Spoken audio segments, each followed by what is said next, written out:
বিসমিল্লাহির রহমানির রহিম। আজকে আমরা ক্লাস 6 ইংলিশ বুক পেজ 90 এবং 91 পেজের গল্পের সমাধান দিব। রিডিং এবং বাংলা অর্থ সহ বলে দিব।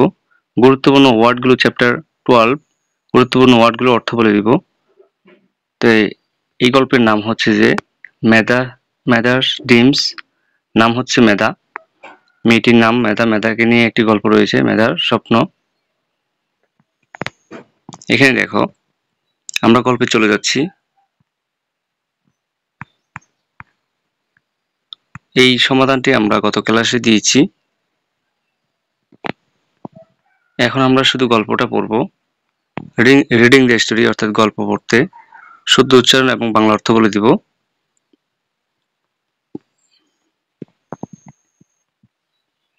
এই গল্পটি আমরা পড়ব এখন।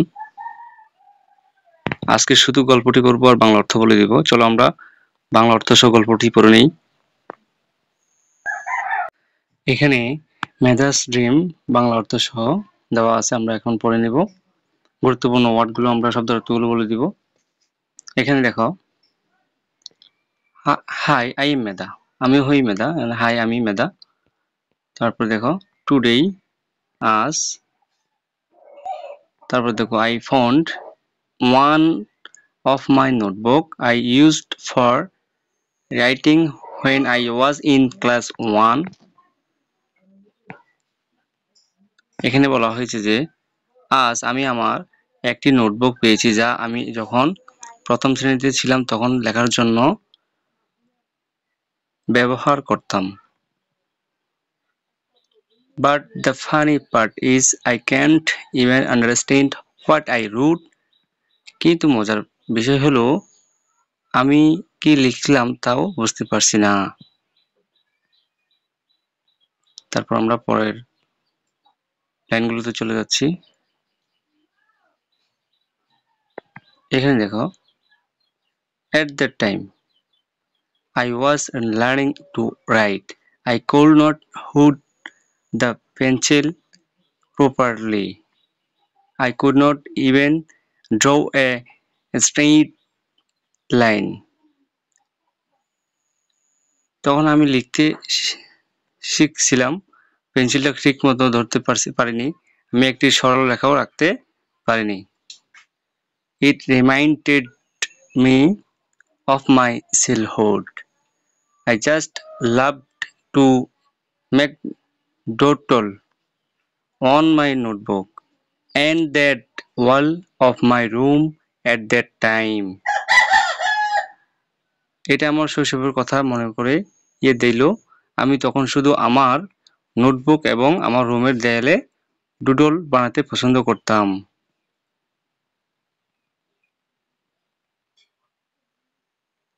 এখন পরের লাইনগুলোতে পড়ে চলে যাচ্ছি।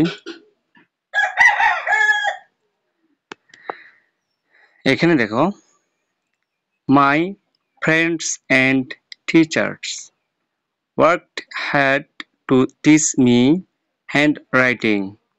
হ্যান্ডরাইটিং হচ্ছে হাতের লেখা, এটা তোমাদের মনে রাখতে হবে। আমার মা বাবা এবং শিক্ষকরা আমাকে হাতের লেখা শেখানোর জন্য কঠোর পরিশ্রম করেছিলেন। তো হাতের লেখা হবে যে hand writing. I did practice a lot to improve my writing. আমি আমার লেখার উন্নতির জন্য অনেক অনুশীলন করেছি। তারপর my handwriting became good after a few years of practice.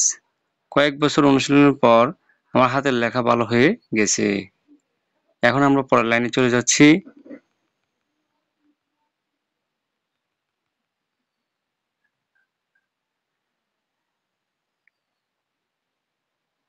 এখানে দেখো, now I am in class 6. এখন আমি ক্লাস 6 এ পড়ি। My handwriting is much better now. আমার হাতের লেখা এখন অনেক ভালো। But my drawing skill is not good enough. এখন দেখো, কিন্তু আমি আমার শৈশব থেকে শিখেছি যে আমি যদি অনুসরণ করি তবে আমার এটা একটু মিস্টেক হয়েছে, এটা দেখো। কিন্তু আমার আঁকার দক্ষতা যথেষ্ট ভালো নয়, এটা হবে অর্থ। But I learned from my childhood that if I practice I can improve anything. এখানে দেখো, কিন্তু আমি আমার শৈশব থেকে শিখেছি যে আমি যদি অনুসরণ করি তবে আমি যে কোনো কিছু উন্নতি করতে পারি। এখন আমরা পড়ব নিচের লাইনগুলো।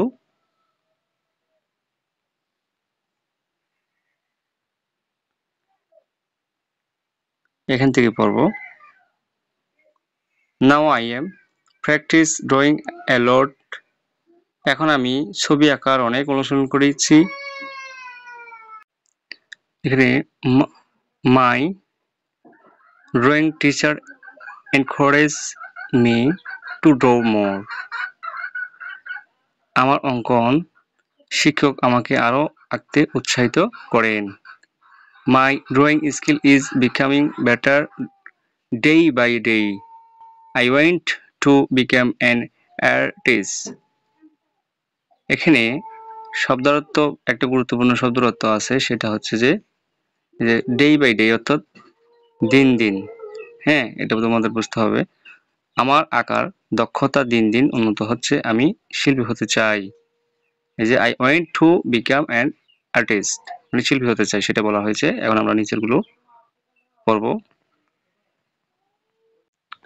এখানে দেখো, when I became a painter, আমি যখন শিল্পী হব, I went decorate my room with my painting.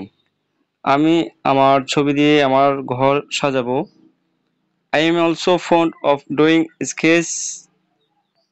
আমি স্কেচ করতেও পছন্দ করি। I will draw a picture of my parents and hang that in my room. আমি আমার বাবা মায়ের ছবি আঁকবো এবং আমার ঘরের ঝুলিয়ে দেব। I will also draw pictures of my favorite teachers and present those pictures to them. আমি আমার প্রিয় শিক্ষকদের ছবি আঁকবো এবং তাদের কাছে সেই ছবিগুলো উপস্থাপন করব। But I am not good at sketching people. কিন্তু আমি লোকেদের স্কেচ করতে পারদর্শী নই। এখন আমরা নিচের সমাধানগুলো দিব। এখানে I am sure that my sketching skill will improve if I keep practicing.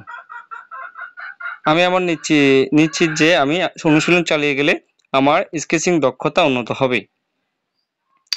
When I will be good enough at sketching, I will fulfill my wish. যখন আমি স্কেচিং যথেষ্ট ভালো হব তখন আমি আমার ইচ্ছা পূরণ করব। I also love to draw pictures of nature. প্রকৃতির ছবি আঁকতে আমি ভালোবাসি। এখানে today the sky is cloudy. আজ আকাশ মেঘলা। It may rain today. আজ বৃষ্টি হতে পারে। If I can capture this skin in my drawing, it will be interesting. আমি যদি আমার অঙ্কনের দৃশ্যটি ক্যাপচার করতে পারি তবে এটি আকর্ষণীয় হবে। এই হচ্ছে আমাদের বাংলা অর্থ সহ গল্পটি সম্পূর্ণ পড়ে দিলাম। তোমাদের ক্লাসটি ভালো লাগলে অবশ্যই সাবস্ক্রাইব করে কমেন্ট বক্সে জানিয়ে দাও ক্লাসটি কেমন হয়েছে। ধন্যবাদ সকলকে।